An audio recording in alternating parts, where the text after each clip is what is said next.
What's up, everybody? It's Justin again, and today we're going to go over the new Red Cat International Scout 2 brushless model with the new high steer front axle.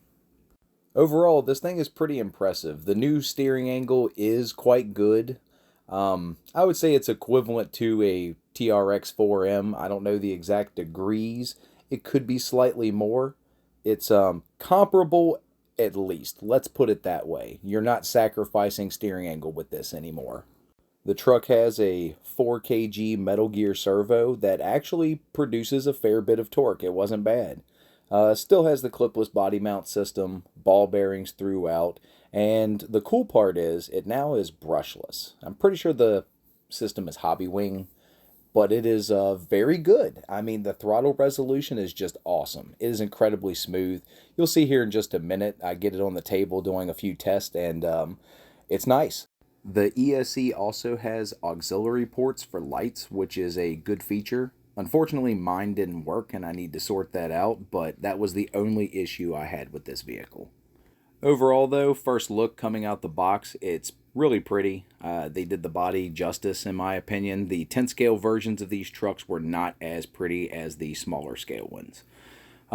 Tires, wheels, nothing really special to talk about, but they get the job done. They're definitely not the worst factory tires I've ever used. If I had to rate them, I would say they're a solid 3.5 out of 5 for factory tires.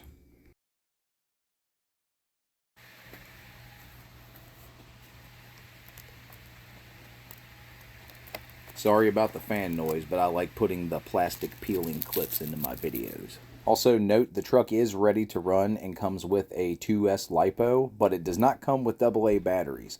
That almost caught me up when I went to go test this thing, so remember for yourself.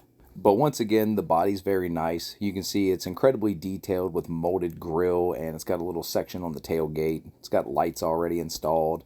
Here's some up-close pictures of the ESC and the motor. The battery included is a 750 mAh 2S, which is great for runtime, but not so good for performance. It is quite heavy. And I figured, the truck is stock. It's got a heavy battery in it. The tires aren't that good. It can only be but so good on the course, right? This thing absolutely ripped. I'm starting to wonder if it's not the best box stock ready to run truck you can buy right now.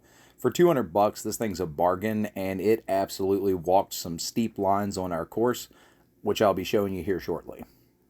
Here's some up-close footage of the high steer axle, and yeah, like I said earlier, it's not bad at all. This thing really does turn a decent circle now, and it doesn't make you have to do a 10-point turn, essentially. That's the X24. But yeah, check out the slow creep. It's quite good. And something that really caught me up was the throttle forward to back. It's very, very smooth. You don't really have to worry about this thing jerking around on the rocks very much. And this is, unfortunately, full speed. A 3S LiPo would do this thing some justice. But the turning is good.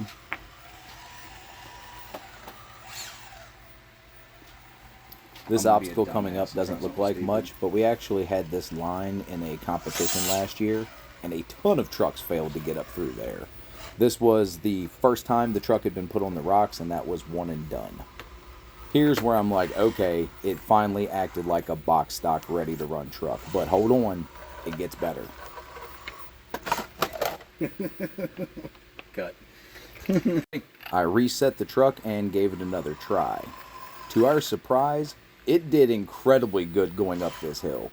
Anybody who's been to the facility, I keep using that term, but I'm telling you, if you come here and you're on the rocks, you know this hill sucks, and not a lot of trucks make it up through here successfully without modifications.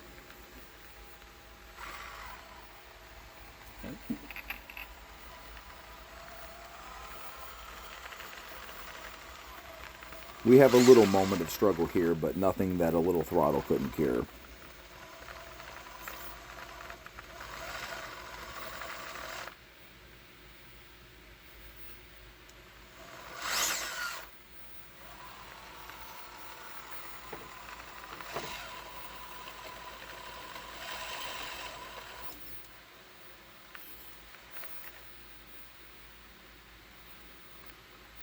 A slow crawl will get you out of about anything if you know how to use it. Look at that shit right there. Now on to the wooden bridge of death, which, to our surprise, the truck did absolutely great on.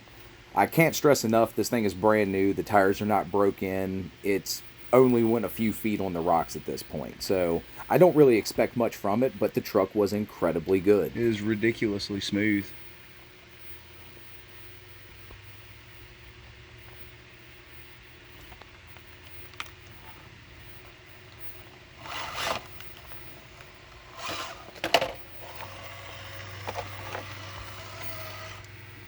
At this point, my confidence was up a little bit, so I'm like, let's try taking it down the worst section on the downhill side.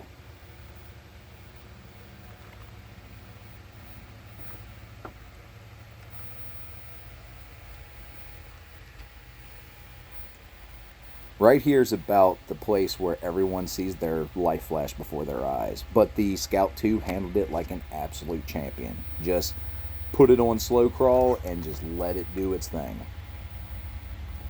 Damn.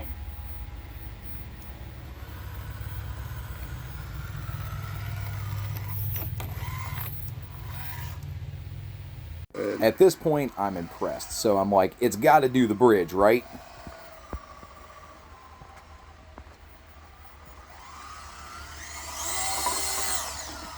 And it handled it like a champion.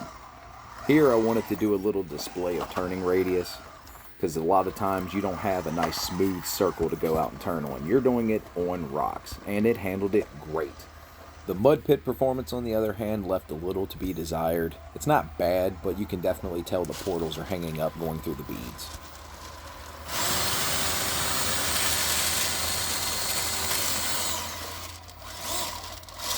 Overall, not bad though, and some larger tires would only help this. Now on to an obstacle that I love. I've watched probably $10,000 worth of trucks tumble down this hill since we've been open.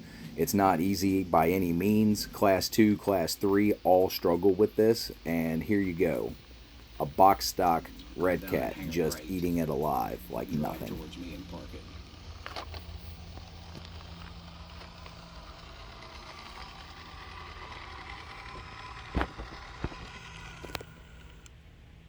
Here's another great example of turning radius. A great example, but bad execution, let's say. If I was to angle this properly, I would have caught the back right tire on that rock on the inside, and it would have pivoted right around that corner like I wanted.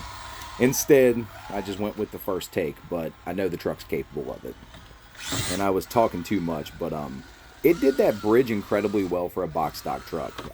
Just as much as I watch $500 and $600 trucks tumble down the rock a few clips ago, they also tumbled down that bridge. But this truck, just a little bit of forward throttle when the rear end lifted up, and it handled it like a boss. Here's another really good obstacle to show. This one is particularly bad because not only is there a gap you can't really see the truck's trying to cover right now, but there's just about everywhere something hangs up on your portals or your C-hubs. Luckily though, the Red Cat just ate it up like nothing. It handled that transition quite well right there, and then luckily the portal axles give you that extra little bit of clearance needed to get past the bark on that branch. The truck allegedly flipped over right there, but luckily I didn't have the camera rolling. Unfortunately, it required a little help getting on the teeter-totter, but once the truck was on the teeter-totter, it had no issues creeping right up through it. Dude, it's speeding fast. Point. There's nothing too crazy about this obstacle, but it is narrow, so if you're not careful, you can drop a tire, which nearly happened right here, but luckily there was enough grip to get us back up. Just remember, whenever you're in trouble, all you have to do is just slow creep the truck. This will get you out of issues 99% of the time. Man, this thing downhill's good. Now here's where I started chuckling behind the camera because Jeffrey turned towards a very, very difficult section of the course that not many trucks can make it through. I happily kept rolling to see what would happen though. The truck struggled a few times to get on the rock initially, but then we figured out exactly what it needed. More power. I'll be real surprised if the truck does anything here.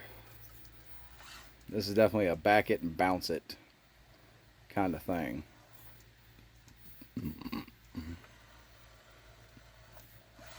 Yep, to the floor. Back it up.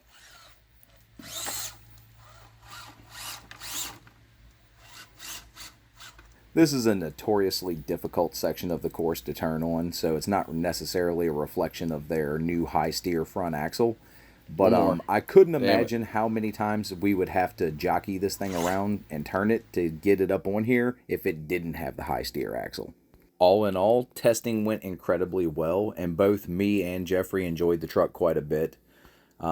It's clearly capable, and it's clearly a bargain at $200. The thing does multiple lines that I've seen built trucks struggle with, and it's box stock. I mean, a little bit of brass on this truck or a lighter weight body, maybe a carbon fiber chassis would do wonders to this thing.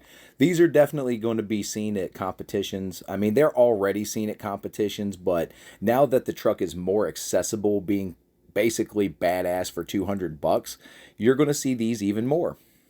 And I'm not going to lie, I'm looking forward to it. We need some more competition on the field. If you're looking for a new rock crawler, I heavily recommend looking at one of these. You won't be disappointed. Upon exporting, I realized there's a discrepancy in the suspension. You see how when the truck flexes, the shock on the opposite side leans to the inside?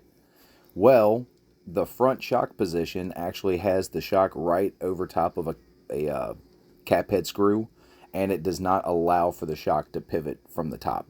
So keep this in mind. A slight adjustment of the shock positions will cure this.